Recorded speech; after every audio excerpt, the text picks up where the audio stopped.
are 19 million war veterans living in the United States today. 19 million men and women who've lived extraordinary lives. 19 million stories worth telling. Stories about big wars and small gestures. These are the Americans who witnessed history. These are the wars as seen through their eyes. These are the stories of veterans from World War I, World War II, and the Korean, Vietnam, and Persian Gulf Wars. Each day, we lose 1,500 of those who served, and we lose more of our history as their stories go untold. Recording those stories is a part of America's history. The entire story will come together when you tell your part of it. Millions of Americans. Millions of stories. Tell your story. Ask others theirs. There's no story or sacrifice too small. I urge all Americans, veterans and non-veterans alike, to participate in this very, very important project. Veterans help to shape our nation's future. And only by understanding what they did for us can we truly understand the price of freedom. Hello, my name is Frank Boring. I am the Director of Oral History at the Michigan Military Preservation Society. We are a nonprofit organization that's building the Michigan Military Air, Land, and Sea Museum at the Gerald R. Ford International Airport. What you've just seen is an excerpt from a promotional film that was put out by the Library of Congress Veterans History Project. The Library of Congress Veterans History Project is an attempt to gather material, oral histories, documents, diaries, letters from all over the country of our veterans. Here at the Michigan Military Museum, we are a partner archive with the Library of Congress. What this means is that all the materials that we gather stay here in Michigan. We identify them, we put them into a database, and we will make them available to future generations to access through our website. What you're about to see is an uncut oral history interview. At some later date, we will actually edit these and make them available through the schools. At this point, you will have an opportunity to see what it's like to have an actual oral history interview. These will be going on each week with a different veteran. We hope you enjoy. Hello, my name is Frank Boring. I am the Director of Oral Histories and Programming for the Michigan Military Preservation Society.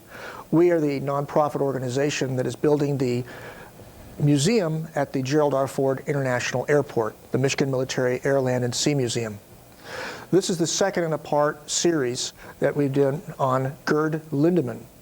And Gerd, we will begin by asking you, first of all, what your age is and what your part in World War II was. Well, I was a very young officer at the time when we went to officer school, the academy in Potsdam. They told us already. Let's start over here. Frank, Gerd's got to look at you. He's got to turn his chair towards you. Why don't you turn your chair a little bit more towards here? Let's start over. All right. We don't really need the intro, do we? Because we did an intro for the first interview we did with him. Okay, yeah, forget the intro. All right, let's just break right into the, okay. Let me know when. Yeah, we need to talk like this, because otherwise you're looking off at some who knows over there. Okay. Yeah, we'll just start with the battle. Stand by. Okay. 5. Gerd, let's continue the interview by talking about Rommel and Rommel's army that you were part of. Well, the Afrika Korps was actually a small group, was only fractions of divisions. No matter if that was the 90th Light, the 15th, the 21st, you know, they were all just part of it, regiments of that division. Mm-hmm. And the equipment was accordingly, because a lot of equipment was kept back in Germany, and we just got the bare minimum. Mm-hmm. And that kept on going all the way through, no matter what it was, if that was tanks, if that was machine guns or anything, or artillery pieces. And the bare maintenance for the tanks itself, no matter if that was tracks, bogie wheels, or bearings for the whole running gear. They were hard to get by. Okay.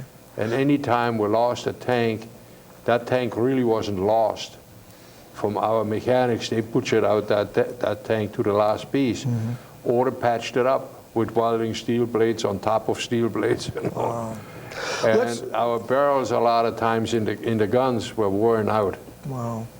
So the accuracy was cut down quite a bit. Yeah. Let's talk about your first experience in battle. And you were part of the 8th Army, and you engaged. No, for I the wasn't part of the 8th Army. The 8th Army was the British. Oh, the British. That's right. You're engaging the 8th Army. I'm sorry. 8th Yes. Army, Okay. yeah. I was with the 90th Light, Right. which was the first one which was sent over to Africa. Right. The 19th and the 21st. So let's talk about your first engagement then. So our first engagement actually was all the way coming from Mazamadruk, Benghazi before that, and the British were just retreating in front of us, and we all felt that they were moving backwards into a prepared defense area, which was true, which the line was drawn at Alamein, Okay. where their defense line was, and they had bunkers ready, and they had defense machine gun nests and everything. They had that already. They had minefields prepared, because we could watch it on film, which was taken from our observation aircraft, that they had certain areas where they went through. And these areas, we knew we had to break through too, if we wanted to get by the minefields. And they were along the coast, the railroad tracks, at Sidi Abdurrahman, all the way to the Mediterranean itself, which wasn't very far. It was only about 5 kilometers, you know, about 2.5, 3 miles to the Mediterranean from there. You know, I find it interesting that you were actually watching films that from the observation. So you had an idea what the terrain was going to be like? That's right. Okay. That's right. Plus, we had some information from Arabs, Okay. which came through there. They described the terrain, you know, which was loose sand, and which was loose sand but gravel underneath, hard-packed gravel. And that loose sand would fly in a Ghibli, like a sandstorm. That would fly away, and you be on hard gravel. Okay. I understand you also had other interactions with Arabs as well in terms of food and things like that. Oh yes, they came to us, and God knows how they got through the lines. I don't know, because there were minefields, but they seemed to know who they were. And they came through, and they brought, well, we were warned very shortly after we had the first bunch coming through. They said, be careful, don't buy any meat. It probably looks like gazelles. They tell you it's gazelles, but they're dogs.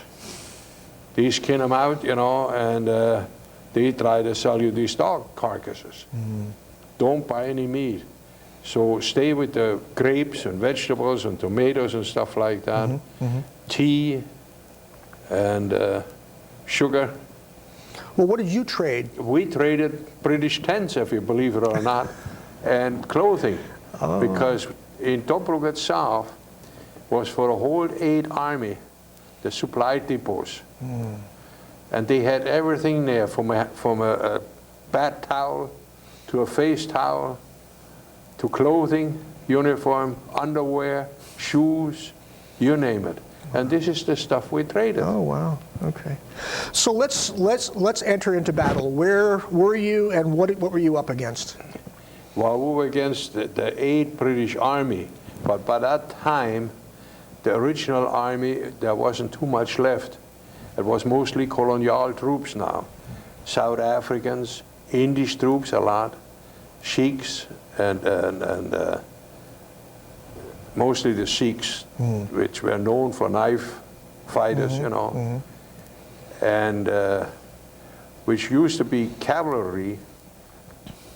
They changed them into tank crews, but a lot of them were right up front, because they tried to save their British troops as much as possible and put in the colonial troops from Rhodesia and everywhere, South Africa, most of them. So give us an idea of what this battle was like. Well, the battles were fierce because their troops, they were told all kinds of stories, you know, what we would do to them, that mass shootings and all that kind of stuff, which never happened. The Afrika War was probably the most civilized war, if you ever call a war civilized, right, you know, okay. that's up to a point. But there were no atrocities of any kind, because the old man wouldn't allow anything like that. If he would get wind of anything like that, you'd be on court-martial, I mean, and a rough one, because he wouldn't tolerate that. Now, just within your realm of tanks, how many did you have immediately around you, and what were you up against? Well, I had 12. I had a tank company, which I brought over. And by the time we get up to Alamein, I only had 8 left. But they were not knocked out or anything. They just didn't stand up in the sand and the grinding. And the sand in the desert is a little bit different than what you see normally.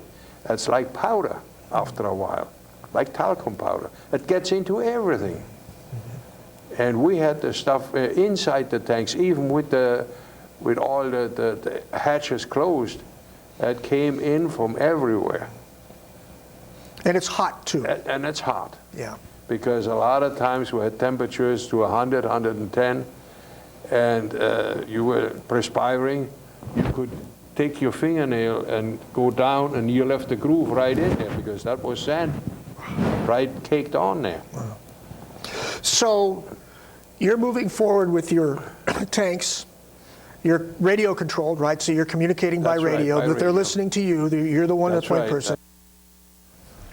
Like we usually get our information a day before, you know, that our artillery is shooting some rounds over the other side. And usually it's in the evening when it's dark already.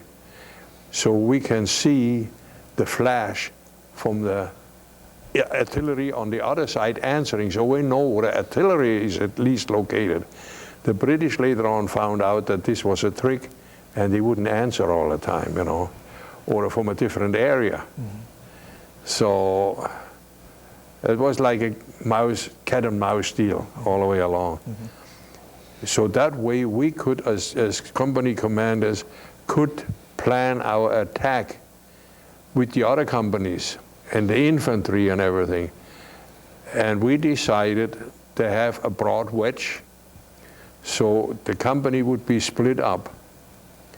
I would be in the center, and 5 would be to the left, 5 would be to the right, and 1 would be behind, because he's the communications tank. And they always change that 1. Because he was the farthest away from the action.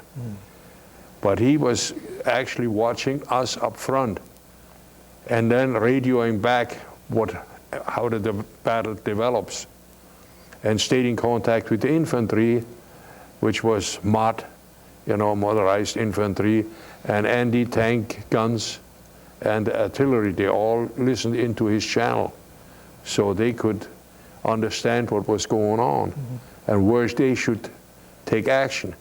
Because the one thing you have to remember, we were short of everything. Right. We had not enough shells.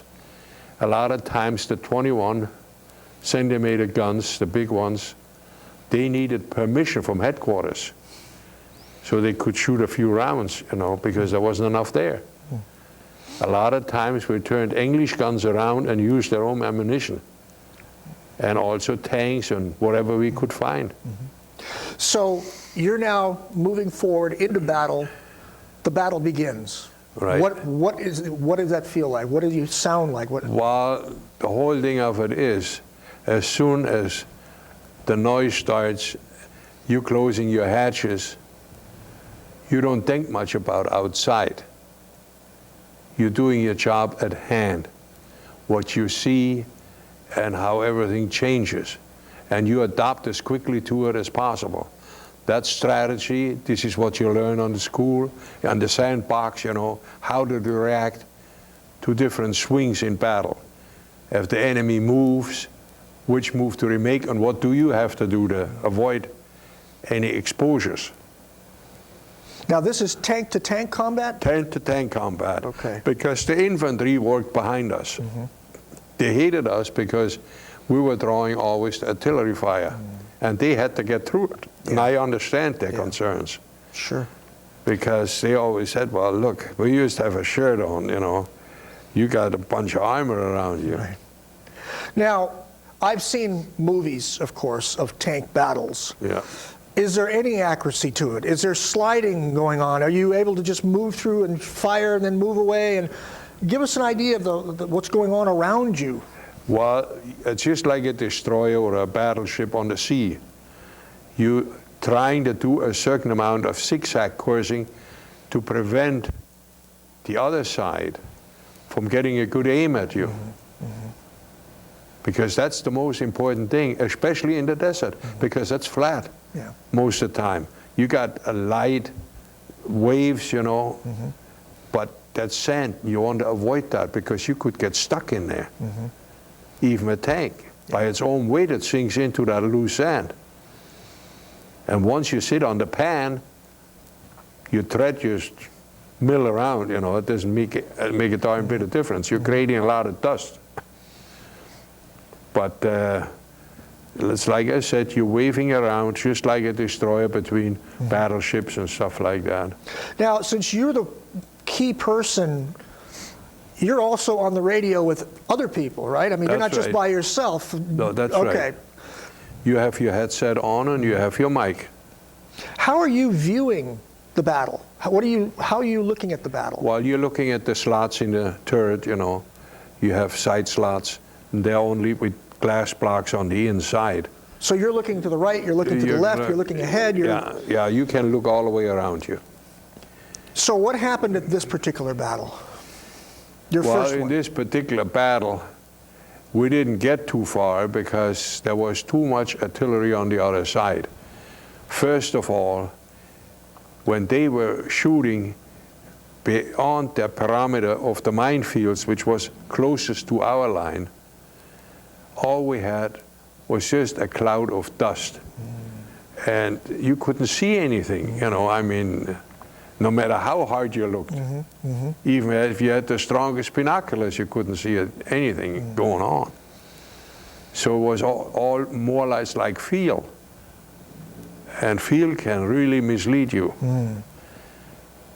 You know, meanwhile, there's a sound going on too, right? I mean, well, you have the cracking sound, you have the vibrations inside the tank from grenades exploding, especially if they explode on thin sand layer, or you hit rock, you know, which was a lot in Alamein because you couldn't dig very deep.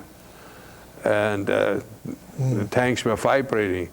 So a lot of times you were wondering what the heck is going on. Plus you had shrapnels hitting the turret, the tank, you know, and everything. And there was a lot of noise. Wow. But the artillery was the worst part of it. Yeah. So you're really under very heavy bombardment. That's right. From artillery shells. Did you see, you say you couldn't even see. Yeah. So what was the battle then? I mean, were you shooting at anything? Well, no, we were preserving as much as we could. Okay. Because for a simple reason, you only got 80 shells in your tank. But you're moving forward.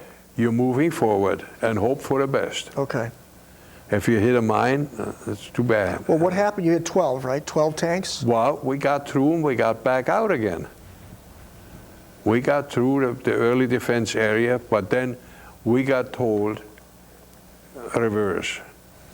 So we moved back and separated ourselves because, like, it was useless. You couldn't see anything. Yeah. Yeah. Yeah. And actually, from my standpoint, if I would ask my crews to move on, that's just like a dead sentence for something. Yeah. Sure. You know, I mean. So when you returned back, did you return back to a base or? Well, to our side-up line. Okay. We go by compass and compass numbers. Okay. So we could easily back up a certain amount. I see. In reverse gear. Okay. Trying to track back. and then swing around. I see, okay. And then go at higher speed, because reverse speed is not the fastest speed, it's slow. So we swung back to where we started from. That we could see because we had people there and we had markers there. So what was the next thing that you needed to do? What was next? So we had actually a conference after that. All the tank commanders got together and they said, well, what happened? They all wanted to know, you know, what happened. He said, well, they detected us and that's all there is to it, and they just plastered us with artillery. Was there very many casualties? No. Okay. In the infantry, yes, but not too many, you know, because they were behind us, and the slower we went, the slower they went. I got you. Yeah. So what was the next strategy then? What were you supposed to do next? Well, we reported to headquarters, and they analyzed the whole situation. They said, okay, let's send some more aircraft over there and find out what artillery really is. This is Rommel that's making these decisions. Yes, okay. That's right. Headquarters made that decision, and they flew some Stukas over. They were stationed in Aldaba. It's about 30 miles behind our lines. Was a field base, and they brought them in from Italy, and they flew over and then blasted some of the heavy stuff, you know. So these are Stuka bombers. They're dive bombers. Dive bombers, okay, dive yes. bombers. And so what they in effect did was to try to take out the artillery. Artillery, yes. So that you could move forward. That's right. Were they successful? No. Okay. So what did you do next? What did you have to do next? Well, it always decided that it needs a larger attack force to start out with. And we didn't have enough of anything at that time, because that was left over after the move all the way up to Alamein. Okay. And the tanks were pretty well worn out. So everybody said, well, let's wait and see what kind of new stuff we can get. And we got some tank replacements. We got parts replacements. So our shops were pretty busy, you know, to exchange barrels and engines and tracks and bogies and bearings and all that kind of stuff. What were you doing while this was being done? Well, we studied the maps. Okay. Okay. We were together every day and studied the maps. The more we could piecemeal together, we ended up with our own soapbox or a sandbox, more or less, you know, and say, okay, where can we get through the best way? Yeah. Yeah. We know how the road was running right along the Mediterranean, and this was to Alexandria, from Aldaba to, actually the railroad track went all the way to Tobruk. Okay. And then the Italian had one built farther down the road. And Tobruk, the battle had already been over with by the time that you're talking. That was a long time. That's already done. That was already done, okay. You know. Now, from El Alamein then, everything is all being fixed, you're refueled. What happened next, once you were replenished and ready to go again? Well, we put our reports in, how far we are, the strength, and the condition of the equipment, and the manpower. How many sick we have, what is the biggest problem. Yeah, at that time we had fever, it was a lot, malaria, because if the winds came out of the Nile Delta, they brought swarms of mosquitoes with it. And at night, everybody was wandering around because nobody could go to sleep because of the mosquitoes. And they were all malaria carriers. And you were not prepared with mosquito nets or anything like that for desert warfare? You wouldn't think of that, sure. Not in the tanks, you know. The infantry, they had over their helmets, they could close them up. Yeah. And, but mosquito protection itself, we had very little. Yeah. Maybe the cakes of sand couldn't get through. Yeah, that's right. It's too tough a skin there. So the order is given then for you to move forward. Where did you go? Well, we didn't move forward. Okay, where did you go? We were standing there, and this time we were waiting for additional strength of tanks, troops, and everything. They brought the 164th Regiment in. It was actually a division which was brought in from Greece. Okay. But there was a bad decision, whoever made that decision, because they were a guard company which protected railroad crossings and bridges and all that kind of stuff. And they were old people. A lot of them were in their 50s. And you take people like that into the desert, they don't live very long. Not only this, but they're prone to get sick in a hurry. So how effective would they be, you know? And this is exactly what happened to the 164th. And the 164th was a grenadier division later on. They declared it as a grenadier division, and they put it right in the north central part. And they had the biggest losses when actually the real battle for El Alamein started, you know, when the British started the push, because they were cut off. And most of the guys bled to death because for a simple reason, nobody could help them. The artillery fire was so intense. Like I said, practically every yard there was a grenade plowed into it. Now, what were you doing? Well, we had our tanks into sand dunes, you know, we dug them out as much as we could, so the barrel would barely reach over the top edge. So you're in defensive mode? We are in defensive mode because we were waiting for something to happen. Okay. Because everything else we tried to break through didn't work. Right, right. And that was a pretty solid front at that time, but nobody knew exactly where they would break through. And as our past experience was, they always broke through on the Italian areas, or where the knit was between Italian and German troops. Okay. And so what happened? So they broke through on the Italian one at the Ariete. And this was away from where you were? That's right. It was south of me. South of you. So when did you actually engage in battle at that time? Well, we got drawn into it. Oh, because they moved you out? They tried, the British tried to break through at the Ariete. Okay. Which they did. Okay. And went straight for about 6 miles. And then tried to come in to cut us off. Because you're slow in the desert. Sure. And if they controlled the highway, which only was one, along the coastal road, if they can control that with dive bombers and fighters and bombers, they had P-26s from the States, and we call them just the Sturm 11, because Stur means they only have one object, is to stop us no matter what. And they came down and they planted their bombs, you know, row after row after row. So the road was by that time pretty chewed up too. Had big breaks in there and everything. So let me try to understand this. You were sitting in a defensive mode with your guns just barely over the sand, and then what, you get an order to move out of there and go somewhere else? Well, that came later on when we couldn't hold it. When they broke through, you can't wait there for them to come around the back. Okay. So you move out. Okay.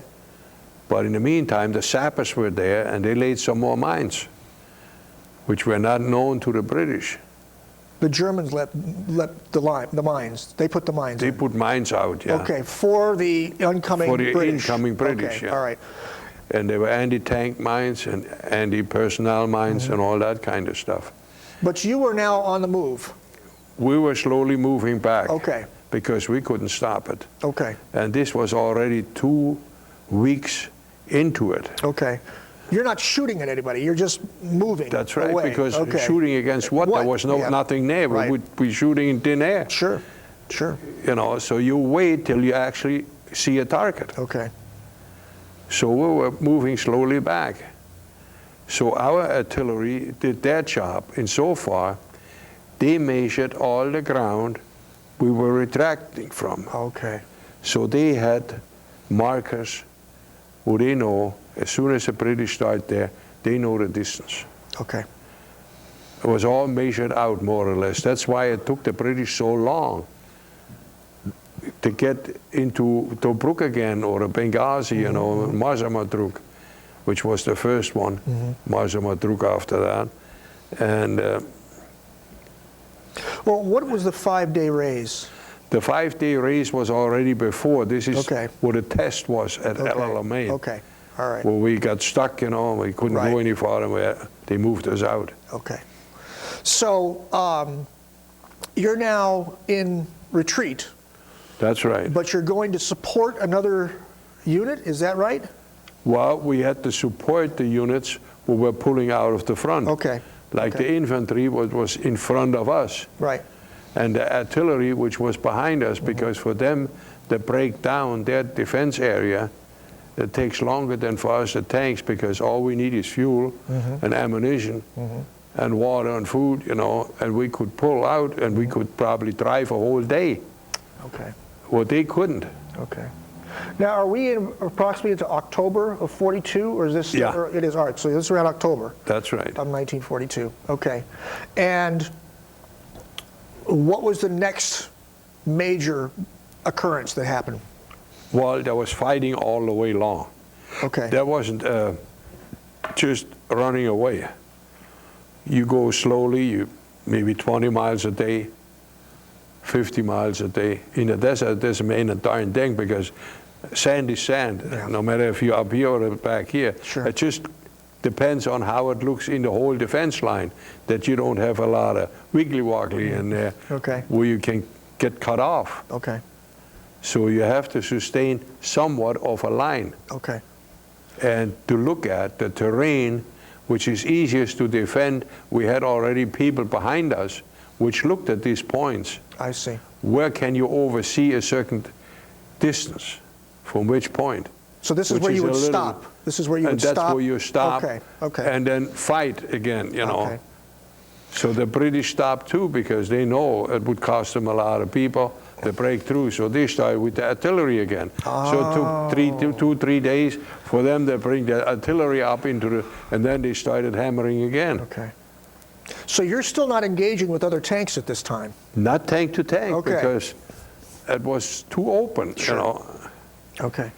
And we were waiting really for the time where the British would break loose and send the whole tank division out. I see. Okay. But they didn't do it either, because they were scared. Yeah. Because they were scared of the 88s. And this was actually an anti-aircraft gun which was used as anti-tank gun. They had anti-tank ammunition. You could shoot farther than they Yes. could. Yeah. Okay. We could, with the 88, they could shoot farther than we Okay. could. So you had the confidence of knowing that even if they did start to come into sight, you could get to them before they got to you. That's right. Okay. Okay. Because they were in between, you know, by platoons in between, and they had their own half-tracks which were pulling them. And on the beginning, where that mobile war started to come, they tried to shoot off their axles, off their wheels. And they bent the axles from the recoil and the shock on there. So they knew that wasn't any good. But if you let them down off the axle onto the ground, it takes you a lot more time. See, so you're bargaining for time against speed. Right. Now, this is a day and night, That's right. every day, every night. Give us an idea of, I mean, I have a pretty good idea in terms of the travel and the dust and the, but what happened at night? Well, at night, you had, again, your rear defense out, which watched what was going on, how close are they to us, or are they feeling their way to? Do they encounter also troops which trying to do the same thing as we? So you've got reconnaissance people out there Reconnaissance looking, people okay, all right, constantly. Okay. They had to be out there. You had reconnaissance people, then you had the tail defense, which was the basic unit with anti-aircraft guns, anti-tank guns, armored cars, and heavy machine guns. They were in these groups, you know, Okay. and holding down. As soon as they see something moving, they start firing. Okay. So they went down. Right. Till You mentioned it was a cat and mouse deal. cat you and know. mouse kind of thing, yeah. You were mentioning anti-aircraft. Did you encounter, at this particular time, were there airplanes flying over your area? They were flying over mostly fighters, Okay. we saw, and bombers, light bombers like the B-20. And who were they bombing? They were bombing wherever there was a cloud, Okay. because they didn't see very much either, because if something is moving, you got cloud, you only Sure, see maybe sure. the first unit. Yeah, okay. So somewhere in there must be vehicles. Right. But how far apart are they? That's guesswork. So did you encounter any? We didn't lose Okay, anything. all right. you So know. your particular group did not? Didn't okay, lose all right, anything. okay, all right, So a lot of them came out unscathed. okay.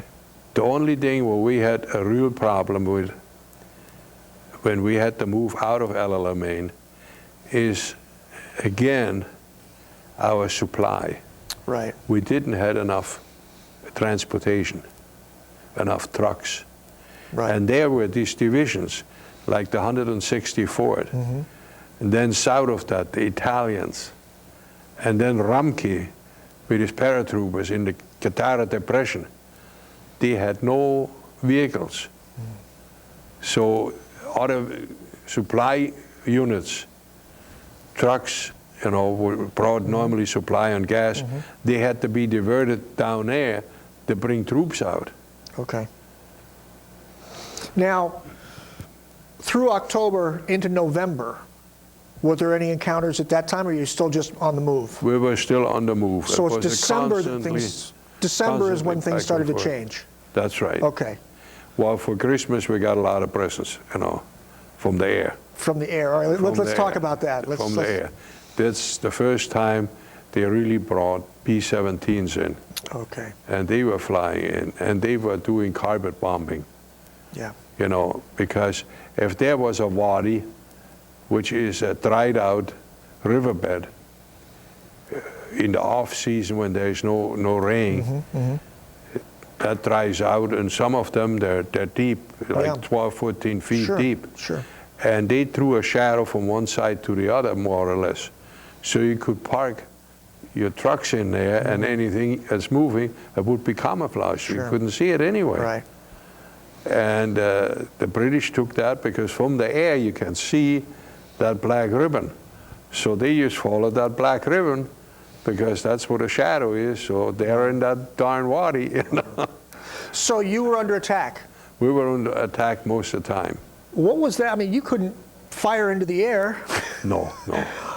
So what was? I mean, what is that? What was that like? I mean, your effectiveness is in front of you and around you, but now you're getting these carpet bombing. Yeah. Was your particular group affected, other than just the Well, noise and? the noise and the rattle and everything else? We could see anti-aircraft firing, you know, from the rims of these wadis, and any other flat areas, flat surfaces, and then the fighters came in and they tried to hack them down. Yeah. But it was like a duck of war all the way along. Yeah. So they really were not that effective in terms of destroying you. No, they spend a lot of ammunition, but effective, no, Yeah. I wouldn't say. Because they were as much in the dark as we were. Sure. Sure. Because they were feeling their way, and Montgomery especially, he was very, very cautious. He wouldn't take anything and say, okay, I moved them out of here in a hurry. They moved back, let's follow quickly. Right. He wouldn't do that. Now, and that was our help Yeah. we had from him, you know, that he didn't trust us. Right. Now, was it this around this time that you were called back to headquarters, you personally? No. Okay. No. This is later? This was much later, Okay. All right. So you're being under bombardment from the air. What was your next, what were you told to do next? You now moving? Well, they said, you fall slowly back to semi-prepared defense areas, which was in the line of Masamadruk. Okay. And at Masamadruk, that also had a harbor. So, from Sicily over and so Okay. forth. So you could get there. And you could get supplies? We could get some supplies. Okay. But the problem was a lot of it was sunk before it got to us. Okay. Because our quartermaster for Africa, all the supply was regulated by one of the guys who attempted to kill Hitler. And Okay. he was quartermaster in North Africa, stationed in Naples. So before the Siebelfern and any smaller boats or even subs, they tried to supply us with subs with putting 50-gallon drums in there with gasoline and oil and ammunition. But as soon as they left, the British knew about it. So if there was a tanker on the way, it never got there because they blew it up. Wow. What was your next major encounter, the battle, actual battle? Well, there were battles all the way along, but they were not really major at that time. It was cat and mouse, you were saying. More It for was cat and mouse. Yeah. Some of them were more severe than others. But it took months and months before we actually got to the point that we end up with a solid line. And where was this? And that was at Garbus. Okay. And the Great Sude, you know, it's a big bend in the Mediterranean there. Okay. From there on, all the way to the Blue Mountains, which were in the desert. By that time, it was a standstill. That was around Christmas time and so forth. Things tapered off somewhat. This is Christmas of 43? 43. 43, okay. 43 and 44, everybody got the word, no fireworks or something like that, that the anti-aircraft, the 20 millimeter especially, were going with the 4-barrel jobs, you know, Wow. and putting a display up with razors. I said, none of that. Save your ammunition with it.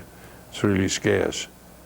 You know, when you're in the thick of battle or you're in the thick of what you're going through, did you have any sense of winning or losing? Did you think in terms of... Well, we knew that if we get the supply the way we had it all the way along, there is no way we could stop that. If we don't get resupplied to a point that we could say we have at least 4 or 5 divisions, there's no way you can hold it. Gerd, even though you couldn't see the enemy, you heard the sounds of the enemy. Sound, yeah. Did you get the impression that they had a lot of stuff out there you didn't have? Oh, Okay. yes, oh, yes, oh, yes. Alone from the tanks, you know, because a tank you hear of in the desert, especially at night when they move. So you knew you had a much more superior fighting force on the other side. Yeah, with All right. well equipped, you know, Yeah. with all new stuff. Okay. And ours was getting worn down, you know, without really top repair. By the time we were halfway through the defense from Alamein back towards Tripoli, you know, our stuff was again in the same shape as we ended up in Alamein. Okay. So now we've reached, you've gone out of Alamein, right? You're now out of there. Yeah. And what happened next? Well, like I said before, it was up to headquarters to define the area where they wanted to take a stand. Is this where you were brought to headquarters? Yeah. Okay. At Garbus, you Okay. know. Who was there? Who was Well, at headquarters that you... Fireline, chief of staff, you know, and all Was these Rommel guys. there? He was there part-time. Okay, so you saw him there. He was flying back and forth. I see. He was sick, you know. He was transported back to Germany, to the hospital and so forth. So what happened at this headquarters meeting? Well, at the headquarters meeting, they just wanted to know exactly what the condition of everything was. You know, how are we? What shape? Can we make a definite stand? How much can we lose without, you know, getting to the point that we can't even defend ourselves. Did you feel like you could actually report accurately? No. That's important. Let's talk about that. Because this is the thing we didn't have. Because the big question mark was all the way in our mind. Even if we make a stand and get into a battle, that means we have to move forward. How much fuel do we have when we get back? Can we be supplied with fuel and ammunition and food and repair parts? If we can't, we're just leading the guys to the slaughter, you know, Yeah. because there's no way of return. Yeah. And this seemed to be more and more. The reason is that, well, if we go in with so many tanks, we have to scratch 25%. So what do we have left? Yeah. Yeah. Which tanks you lead into the attack? Mark 4s, Mark 3s, because that's all we had left.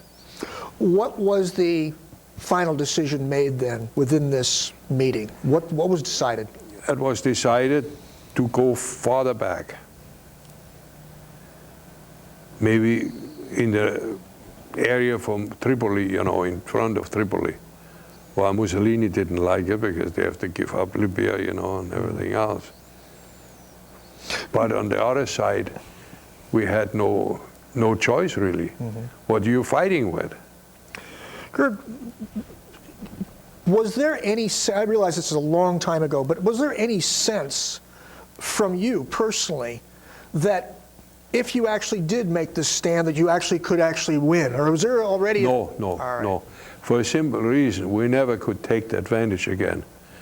Because we didn't have the equipment. Right. We didn't have the manpower. Right. And we didn't have the supplies, right. especially gasoline and oil.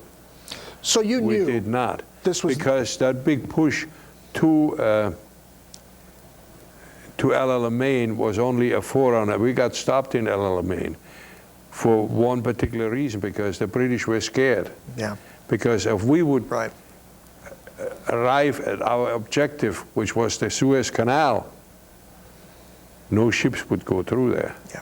That means all the supply ships from India and the Middle Far Sure. East there, Sure. they would have to go all the way around All the way Africa around. Sure.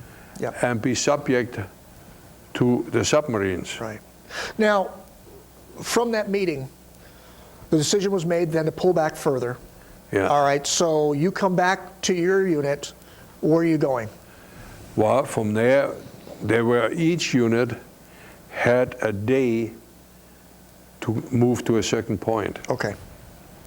Because we had Italians there who prepared some sort of a resistance barrier, who put Okay. up trenches and foxholes, if Right. you want to call Sure. it foxholes. Once again, defensive. Defensive. Okay. Well, it was all the way defensive, all the way along that Yeah. way. Yeah. For the Afrika Korps. We never went back into an attack mode. Okay. Now, After Alamein, there was none. right. Now, were you in a further battle, or was this soon after you were transferred to the Eastern Front? Well, this was still the Eastern Front. Oh, okay. All right. The 8th Army was the Eastern Okay, Front. the Eastern Front. Okay. This is See, Tunisia. so Tunisia is the Western Front. Okay, all right. Okay. But in that time, at the wisdom of somebody up there who should have gotten his head examined, they tried to build up a Tunisian front Okay. under General Arnim. Now, you were not involved in that directly. Later on, Later we got on. sucked into that one. Okay, well, let's talk about that. How did you get into that? I got into this one because by December 42, through Tripoli, we got the first Tiger tanks.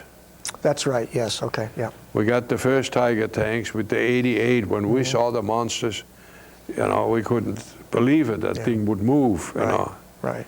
But to Well, us, fortunately, we talked about that in the first interview. to We did us talk as a about it. tank man, Right. this was a life insurance, you Yeah, know, sure, because the armor it had on there, Yeah. the size of it, absolutely. you know, 58 tons, and a gun on there, 88, you know. Yeah. Now, in with the May, range, with the range it had and everything, that just was fantastic. yeah, So by the time that stuff got in and we got oriented into orientation from, actually there were civilians with them okay, from the factory would hold us all about the thing, you know. wow, And there were some from the lair, the teaching battalion, they came with them. The teachers how to use those run tanks. and how to Sure. use it and Sure. what kind of tactics. right, Because you're talking about different tonnage. yeah, They were twice as heavy as a Mark III. sure, You know, I mean, where do you go with this thing? yeah. Well, are you safe before you sink into the sand? Did you go into battle with the Tiger tanks? Yeah, Okay, but not against the British. against, My company was called out, and we had to move to the west. okay, So there was the landing from the Americans, they came in. oh, So when the Americans moved in, we had to move in with our stuff. So we had tanks, we had Mark IVs, Mark IIIs. Again, sure. very thin, you know. Now, was And there a then, difference between fighting with the Americans and fighting with the British, or was it? Yes, Okay, definitely. I have to say that. Because for a simple reason, this was the first time there were green troops. And you could listen to them at night. You could sneak up to them. You know, you could lay in the sand about 100 yards away. And you could listen to them. They had open fire, you know, gasoline fire. And they were jabbering there, and we could listen to what was going on. And the next thing we found out, they were waiting for tanks, for Shermans, you know. So we knew there were tanks coming in, and we knew what was happening there on their development. Because the same thing is, they had a lot of B-17s then, and they were bombing wherever they could because they had galore bombs, sure, you know, it didn't mean anything. yeah. They Now, you yourself, though, in your group, were you under attack at this time? No. Okay, no. so you're still in defensive, or? No, we were Okay. just in rest, you know, Okay. to take care of our equipment and everything, because we knew we would be moved in against the West. Okay. So when did you go into battle then? Well, we went into the battle on the beginning of 43. Okay. You know, we moved against American troops. And what was that experience like? Well, like I said, they were inexperienced. They, with their tanks and with the equipment, they had plenty of equipment. I mean, they had everything you could think of, even ice cream. Yeah, You know, we found that in the trucks with coolers in there. yeah, And to us, it was unheard of. yeah. So And if you were able to for the troops, for American troops, that was moralic. It was very hard because they saw the anti-tank, the artillery that was in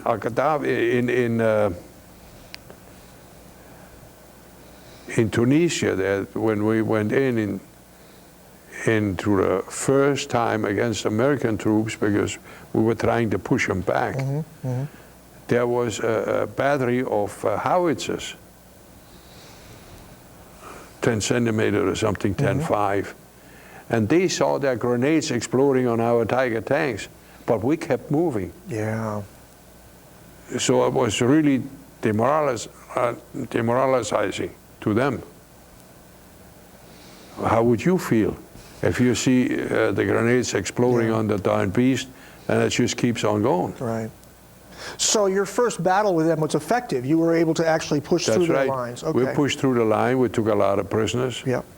And overall, the artillery positions, turned the guns around because they had all the ammunition laying Right there. Sure. So used them. But things turned around for you soon afterwards, huh? Yeah. In May. What happened? Well, there was a couple of battles in there before because at Kasserine Pass. Okay. I was in with my outfit, and it was a black day for American outfits.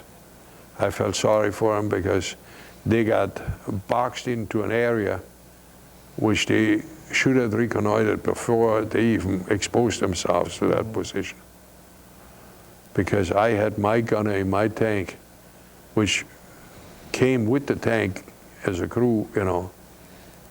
He came from Putlos, which is on the Baltic Sea. And they are trained to use that 88 on targets on the water. They were, motorboats were dragging targets across the water, you know, and that popping up and down. And they did real good. Like he got, I think it was 16 Shermans in 18 minutes. You know, every shot went out, he got one. Yeah. I took my EK-1 off and put it on him because I never saw any shooting like that. It was just unbelievable. Yeah. And so, to me, it was just senseless, you know. But at the same time, we could listen into the radio communication of the American tanks. I don't know how that happened. One of the guys turned around on the frequency, you know, all of a sudden. And it was all clear, English. could you speak English at that time? Yeah. Oh, okay. Most of the guys spoke English. Really? That's interesting in itself. Yeah, because if they went to high school, they automatically, up fourth grade, you learned English. So you're in this tank now, and you're actually hearing what your enemy is saying. That's right. If they talked about A company, B company, we used that to piece it together. You know, what are they talking about? Able company and, you know, moving up to the right. Well, we just looked at it, what the terrain looked like, because we had pretty good map material from the French. Did you feel that well, you experienced it, so you're listening to all this. Did you actually in your own mind now say they're going there or they're going there, or was it not that accurate? Well, it was pretty accurate because they called out certain landmarks and, you know, they go to that village and there's the first house on the right, you know. Right. Hook on to that and stop there. You know, so we know pretty well what was what. And we knew the terrain, so a lot of times in Tunisia, now you have grass, in the desert you don't. And in the morning, that grass is wet. So the Shermans they brought to Africa, that was not a big mistake, had rubber pads on their tracks. They got on these hillsides and you start going, slipping through that wet grass. So all we had to do is get ours on the other side, go slightly over the top and bang, bang, bang, you know. So what happened in May? Well, May 1943, we knew it was pretty well over because they overrun Arnhem and it was us now left from the Afrika Korps. So my order was to close off the entrance towards the peninsula of Cape Bon, outside of Tunis, so that the fighters could land there and then get over to Sicily and Italy, to Naples, because they were talking about code books and everything else. So I closed off that entrance to the peninsula. And I had all my guys there, my company, because all the Tigers were all in good shape, were all okay, all 12 of them. And I moved in there, and for some reason or another, we were fighting against the British first. And they took a real bad licking there. Well, they didn't know at the 88s there. So they had a lot of tanks burning, and they pulled back. So we prepared because we knew that would come heavy. So I said, well, let's pull all the tanks in an area where we still can defend what we have to do, but so we also can blow up the tanks. because nobody has a tank like that captured yet in a working condition. So, okay, we prepared our self-destruction units as 2 kilo TNT on a timer. You put the plunger down. And they said, okay, get the gun barrels, stones in there, and then a grenade in, and blow the barrel to bits and pieces. Well, they all looked like chewed up cigars, you know. That must not have been easy for somebody who loves tanks to blow up its own You tank. better believe it. Not only this, but our engines, which we loved, Yeah. we opened up the hatch and put sand into the oil intake, you know, and revved up the engine till it ceased. That was pitiful, and we all got ready, you know. We got outside the tanks, put the uniforms on, you know, and everything. So what happened next? So the British saw with the tanks being blown up, you know, they shot in with artillery. So we had shells exploding all the way around. So I got hit in the head and in my leg, you know, it cut the muscles through. So I was on the ground, and my guys patched me up as good as they could. And about an hour later, Bren gun carriers came in with machine guns, you know, they're just track units, no turret or anything, just machine gun, Bren guns, you know, light machine guns. Sure. And they came in, well, we never put our hands up. They know it was over because tanks were burning, you know. Yeah, yeah. And so they loaded me up into one of the Bren gun carriers, and they took me to an ambulance. That's the same guys we knocked out in the morning, you know, so we got in there. So 11th of May, 1943, at 4:30 in the afternoon, that was over for me. And So I had my uniform jacket on, Yeah. with all the decorations and everything. Were you interrogated? Yes, but not much. Okay. Very shortly, because they loaded us. They had an officer there, he talked to us, especially myself. And I told him, I said, well, they're in there, they're all blown up. Were you well treated? Yes, These are British, right? they were British. Yeah. Okay. So they loaded you up, and where'd they take you? They took us in the ambulance. I was in the same ambulance with the guys we knocked out. We were 4 guys in there. And they took us from there to Constantine. Okay. It was right on the Mediterranean. To Constantine. First to a field hospital, and they were filled up. They said, keep going, keep going. Yeah. So the guys stopped, and there were Arabs on the side. They had basket, like a donut type stuff, and they called it goose. Okay. So the driver stopped, and the guy who was in there with him, one of the medics, he went out and he grabbed that basket, you know, and gave it to us in the ambulance and took off. Yeah. And we ended up in Constantine. So in Constantine was a regular hospital and a field hospital. So since that time, there was nothing done. There was just bandages around, you know, Sure. seeping blood through and everything, and smelling not the best. Yeah. Yeah. So after we got there in Constantine, then there was some ambulance, some doctors came out and they looked at it, they took the bandages off. And he said, well, they can't do anything, I have to go to a bigger hospital. So they take me in and see what they can do. Now, most of the casualties around you, Americans, British, German, who are these? Most of them were British. British, okay. Yeah. Most of them were British, Okay. because what was left there on Cape Bone was just my outfit, you know, and Yeah. a few handful of guys who were fought in, Okay. which I didn't even know who they Yeah, were. yeah. But the problem of it was, why my parents were told that I died, is because while we were in the defense mode there in Cape Bone yet, another tank, a Mark IV, moved to the right wing, which I was. And he was next to me, about 35 yards away. And my radio truck was behind us. He didn't see that. So when he got a full hit and blew up, he reported right away to Sicily that I was blown up. Okay.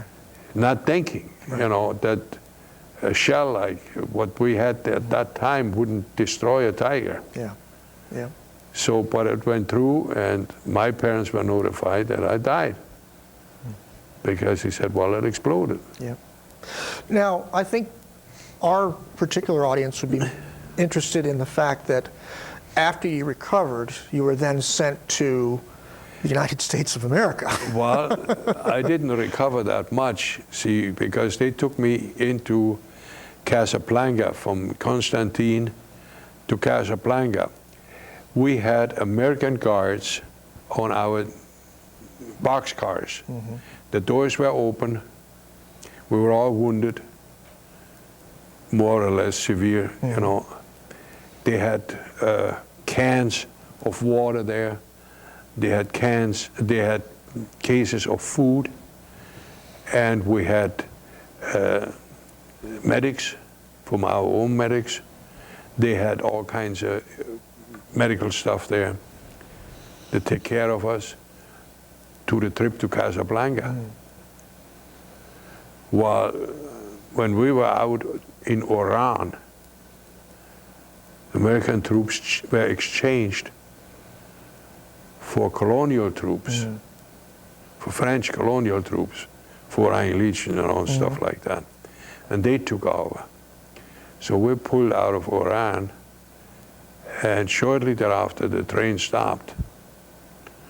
So the guards came around, they took all the food out, they tipped all the water over, took all the medication, closed the doors, and that was it.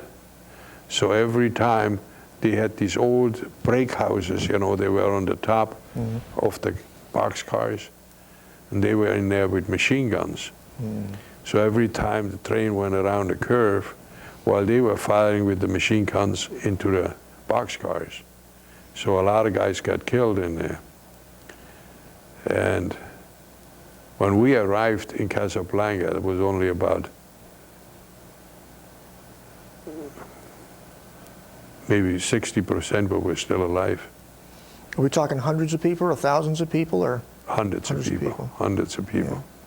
Because a lot of them were laying on the floor, you know, so they didn't get them too good. Yeah. But anybody who was standing up or something like that, and they went around, American troops there, when they opened up the boxcars, and the people fell out dead, you know. I mean, that was a mess.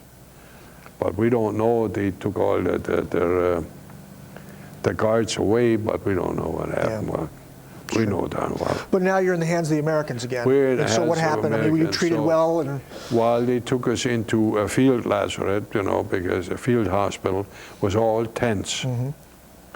So they took us in there, and they had German doctors there which were captured and everything, and Americans. So they took my leg, you know, and fixed it up as good as they could.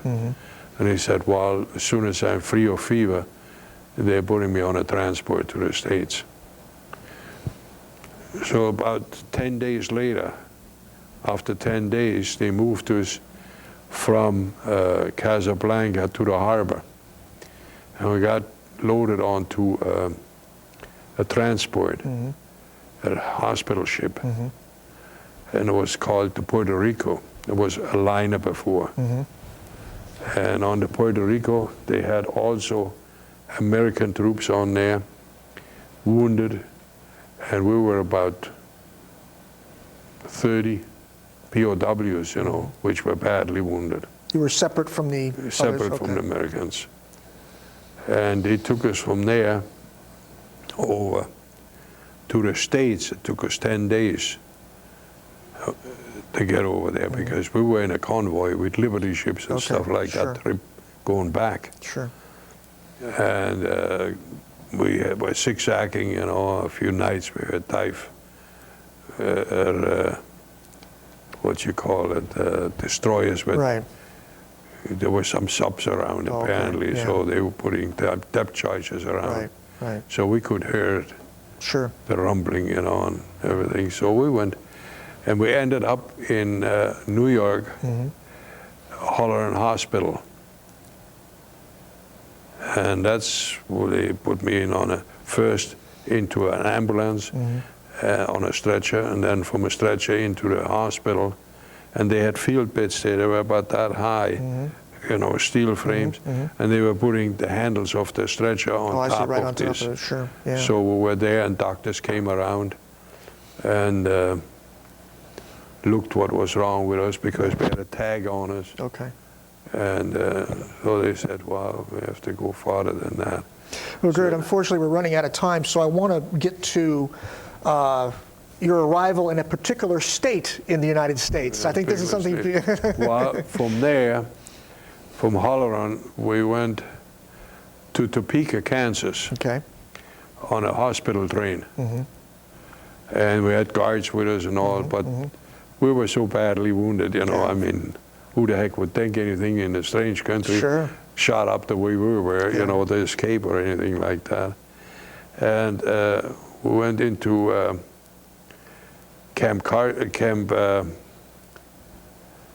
that's General Winters Hospital in Topeka, Kansas, right? in Kansas. Was outside. And at night, we didn't get much sleep. At least I was sitting up in bed most of the time because that was a B-17 base. And they're making bomb runs, you know. And every time I heard these engines powering back, I was sitting in my bed because I was listening to the whistle of the bombs coming, which didn't happen because they were just going approaches, shooting approaches, you know. Wow. So it was pretty wild. So Were you I was afraid? I mean, were you afraid in terms of you're in your enemy's country now, and you don't really know what's going to happen to you? Well, so far we only had good experiences. Okay, with the Americans. So I just took for granted maybe it's all right, you know. Good. And it worked out all right. Yeah. We were in the hospital there. I was there for about 8 months. They fixed me up as good as they could. We had also some German doctors there. American didn't like us too much because they told their doctors what to do because they had these desert blisters on there. And there is a certain way, we had it too. But they worked up a cream and it disappeared. So they were already from Africa brought all the way over because of these desert sores from the thorn bushes and so forth, infections. So our doctors worked with American doctors and went into the pharmacy and made up a patch of that cream, of that salve. And then these guys got discharged in 4 weeks. You know? I see. So they didn't like them too well. Well, let's go to Michigan, because that's really, I think, where everybody is really interested in hearing. There's one more step in between there. Out of that, since I was an officer, they took me down to Camp Carson at Colorado below Pikes Peak. So we got down there by train.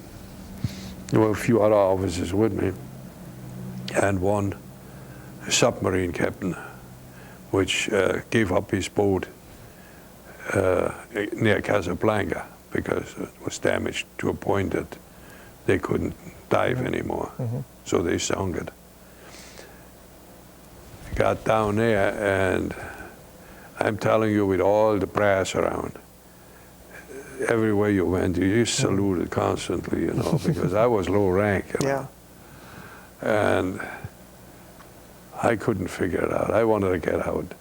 So I talked to the sergeant a few times, which took roll call in the morning. I said, how in the hell can you get me out of here?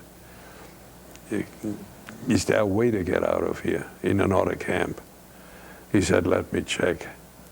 So next day he told me about it. He took me aside and he said, you can't get out of here providing you volunteer to work, give up your officer's privileges, you're GI after that. So all these extras are gone. So he said, think about it, because it's a major step. So I thought about it for a couple of days. Then I gave him a signal, so I told him, let's move me out. I agree with what you said. He said, okay, let me take it back, and then we'll see what happens. So about 3-4 days later, he told me satchel with toothbrush and shaving kit, you know, and stuff like that. And he said, you go around the back way, we'll meet up on the gate. That's how I got out of that camp. But the thing is, I was transported to Camp Ellis, Peoria, Illinois. And guess what? They had the tigers there, whatever was left over, at the Caterpillar plant. And I met all my guys again. I don't know how they found us, from all over, you know, from the camps. But they found us, and there they put us. And then they wanted to know to fix this thing, so we could explain to them what made it go and so forth. Well, everybody looked at me, and I shook my head. No way. So that was going on for about a week. They drove me around in the Jeep, candy bar treatment, bottle of beer, you know. I could drive the Jeep, all that stuff. No, nobody said anything. So I was put back on a transport. My guys were shipped all out in different directions. And I ended up as a singlet in Fort Custer, Michigan, which was all right. So for a while, they didn't know what to do with me. So they said, how about work detail? And I said, well, it's fine. So they put me in charge of the 6 Service Command Signal Corps repair shops, which was Michigan, Indiana, Illinois, and Wisconsin. So what we did is, I got a van, you know, a Chevrolet van, and motors, electric motors. We rewound the motors, put new bearings in there, overhauled them. These were for the blower units in the barracks, you know. And we fixed radios for the troops, you know, what they had, private radios and so forth. Telephones for officers, we repaired them. And jute boxes for officers club and NCO clubs. We had a good time. Yeah. We went in the morning, we went into the NCO club, I split them all up, we went a few there, a few there, a few there. I had about 150 guys, you know. You know, Gerd, I think what we're going to have to do is take actually do an interview of just your experiences at the POW camp. So at this point, I want to wrap everything up by having you talk about, you were interned in Michigan. That's right. And after you were sent back to Germany, what did you end up doing? Well, I went back to university. Right. Made my degree in engineering. And then there were no jobs to be had. So what'd you do? So I volunteered for anything I could find out. You know, repairing all destroyed machinery in the factories and stuff like that. And then I figured, well, this is no place. And I talked to my dad, and he said, if you can go, emigrate or do something, you know, fine. So first I wanted to go to Venezuela, because there was somebody, a family nearby from us. They had some relatives over there, and one of the people went over to Venezuela. So he said, well, why don't you write to him, you know. They gave me the address, so I wrote to him. And he said, don't come here, they steal you blind. And I'm working in Maracaibo, in the oil fields, you know, no pay, never know if you get paid and everything, just stay away from here. See, if you can get to the States, fine. So that's what we did. And where did you end up? Well, end up in Chicago. And then from Chicago? From Chicago up to Frankfort, Michigan, to go over a plant for Alice Chalmers. Oh, okay. And then they sold that plant, and I ended up back in Chicago as chief engineer for lift truck and electric motor and gasoline engines and diesel engines. Mm-hmm. But I guess I'm trying to get to is, how did you end up here? Well, how I ended up here? Well, during the time, when I was in Alice Chalmers there, I could see that that plant or that company was going down, down, down, because on decisions which were made and everything else. So I resigned my position. And my secretary the next morning, after I got in and I went around in the R&D section first, that was usually my morning. In the morning I was down in the R&D section where they did all the development work. Then I went upstairs in my office, and my secretary came in and said, I just had a call from West Dallas. They want you to come up there. I said, what for? I said, well, they just didn't say. They said, they want you up there. They want to talk to you. What time? Well, tomorrow morning. So I drove up to West Dallas. In all their wisdom, they tied me up with a head shrinker. Why I would resign from the company. So I told them, I said, if that company pulls through another year with all the stupid things which were made so far, I'm really surprised. That's why I'm leaving while the leaving is going. It's good. So that was all right. They didn't say anything, and why. I talked to the guy quite lengthily, and then he called the vice president over, and I talked to him, and he said, Gerd, we had other ideas for you, but is this your final decisions? I said, yes. I don't see any way out. And Alice Chalmers went bankrupt 2 years later. Yeah. An outfit that size, you know, I mean, you had to know Alice Chalmers, how big that company was. So now you moved to Grand Rapids area. So the next thing, no. So the next thing is I set up an interview with Case in Racine, Wisconsin. So I talked to them, and well, actually before that, they sent me over to Belgium. Well, let's. We really have to wrap this up, unfortunately. So you did end up in Grand Rapids, and you live there today. That's right. You're here today, and I've always found it since I first met you. I found that your treatment as a POW in the United States, and specifically in Michigan, must have been pretty good because you moved back. I was pretty good. Well, I got to know quite a few people, you know, and sure. that was all right. We're going to continue this. Okay? And I want to thank you very much. It was a great pleasure.